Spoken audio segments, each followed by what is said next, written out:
তিতাসের Kalakandi union পরিষদের chairman Mohammad Ibrahim সরকারের বিরুদ্ধে নানান অনিয়ম ও দুর্নীতির অভিযোগে অপসারণের দাবি করেছেন কলাকান্দি ইউনিয়নের সাধারণ জনগণ। 11 জুলাই সন্ধ্যা 6টায় খাজা মোহাম্মদ আলী চেয়ারম্যানের উঠানে প্রথমে মাদক বিরোধী আলোচনা সভা ও পরে বর্তমান চেয়ারম্যান ও যুবলীগ নেতা মোহাম্মদ ইব্রাহিম সরকারের বিরুদ্ধে বিভিন্ন অনিয়ম দুর্নীতির অভিযোগ এনে কলাকান্দি বাজারে ব্যানার সহ মানববন্ধন করেন।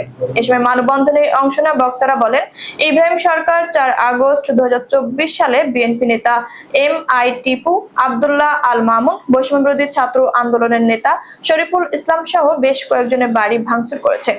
ইউনিয়ন পরিষদের ভবন নির্মাণের জন্য বিভিন্ন ব্যক্তির কাছ থেকে টাকা নিয়ে আত্মসাৎ করেছে, আর এ কারণে তার অপসারণ চাই আমরা। এ বিষয়ে মানববন্ধনে অংশ নেওয়া মৃত আব্দুর রহমানের ছেলে ইউনুস বলেন, ইব্রাহিম সরকার ও মরম আলী গংরা মিলে আমার ঘরবাড়ি লুট করে নিয়ে যায়, এতে আমার প্রায় 10 লক্ষ টাকা ক্ষতি হয়েছে।